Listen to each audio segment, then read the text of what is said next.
Antes de comenzar con la clase número 5 referida a los compuestos químicos, voy a hacer un repaso de la clase anterior en el que tratábamos el tema de enlaces químicos o uniones químicas.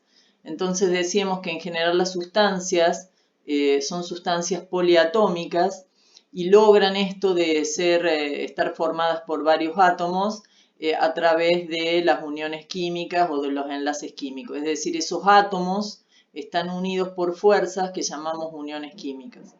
Esas uniones químicas, según la diferencia de electronegatividad que había entre los elementos que formaban parte del enlace, nos daban como resultado distintos tipos de enlace. Y teníamos el enlace iónico, en el que la diferencia de electronegatividades era aproximadamente superior a 2, el enlace metálico, que se daba entre elementos que estaban con electronegatividades similares y bajas, y el enlace covalente, en el que nosotros teníamos diferencias de electronegatividades bajas también, pero, es decir, inferiores a 2, pero teníamos variantes en este tipo de enlace. Bueno, y las características de los distintos tipos de enlace los vimos en videos que los explicaban ampliamente.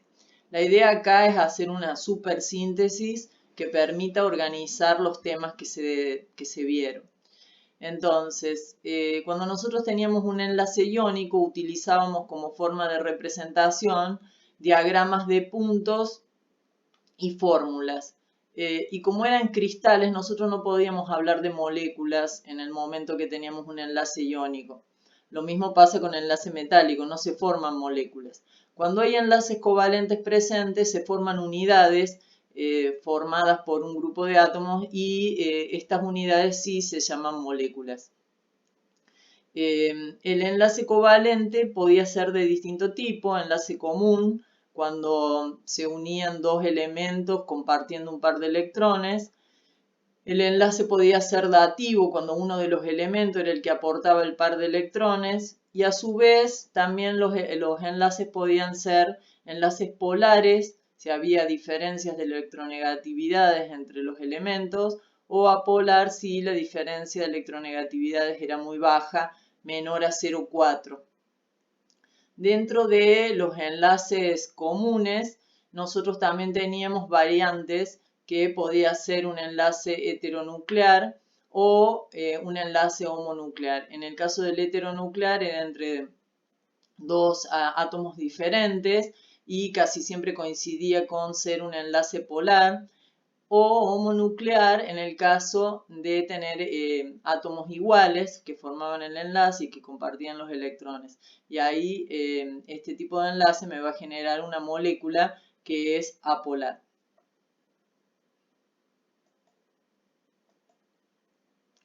Hablando específicamente de las moléculas, que recordemos entonces estaban constituidas por enlaces covalentes, o que los átomos en ellas, los átomos que la forman, están unidos a través de enlaces covalentes.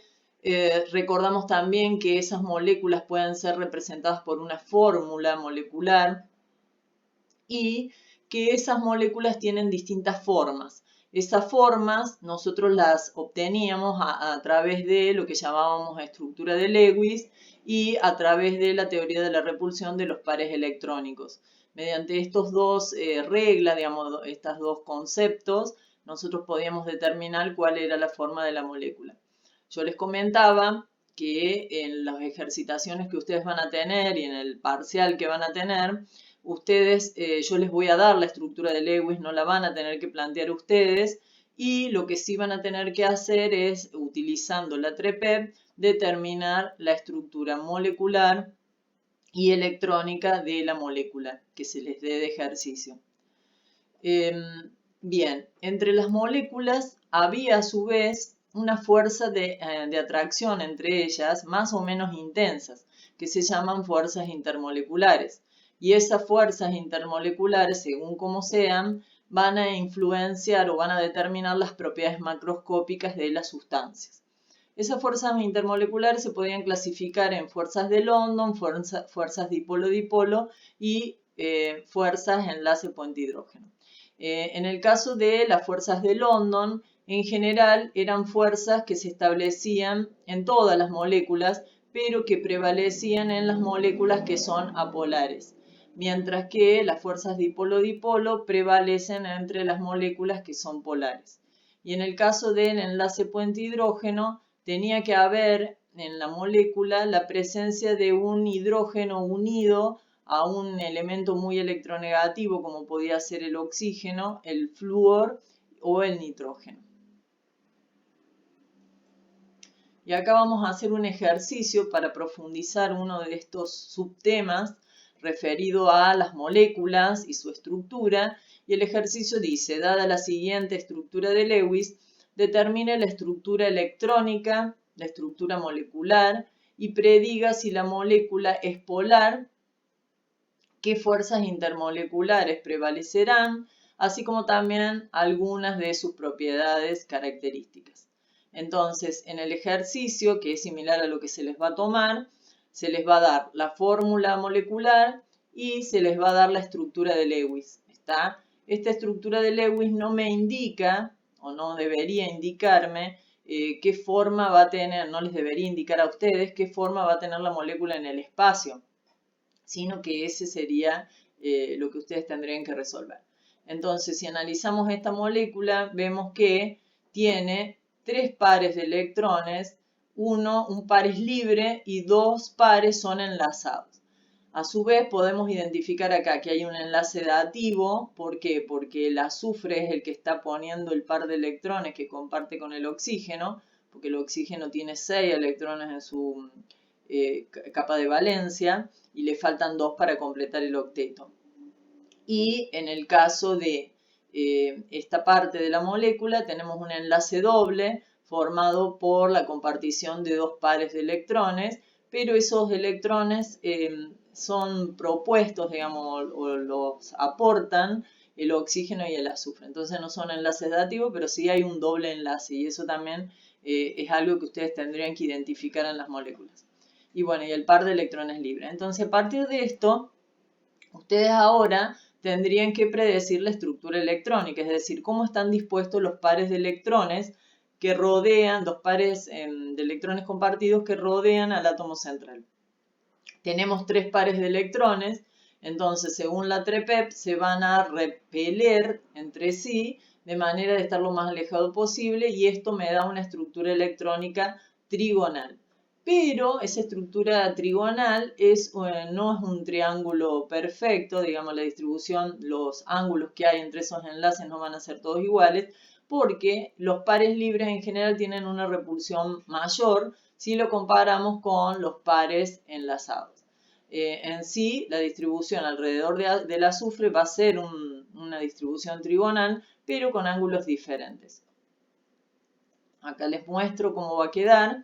Entonces, la estructura electrónica va a ser trigonal, plana, con un vértice ocupado por el par libre y los otros 2 vértices por los átomos de oxígeno. Entonces, ahora, para hablar de la estructura molecular, nosotros tenemos que ver solamente los pares enlazados. Serían el par azufre-oxígeno, azufre-oxígeno.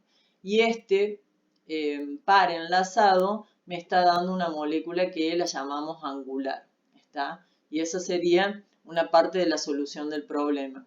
La otra parte dice si la molécula será polar. Sí lo será, pues tenemos pares libres de electrones. Si bien la distribución electrónica es simétrica, la distribución molecular, la de los pares enlazados, no es simétrica y vamos a tener diferencias en momentos dipolares entre enlaces. Es decir, este va a tener un momento dipolar, este otro y este otro. Entonces no tiran o el momento dipolar no se cancela y por lo tanto vamos a tener una molécula que vamos a llamar polar y por lo tanto las fuerzas intermoleculares, que es otra de las cosas que me pide, va a ser del tipo dipolo-dipolo.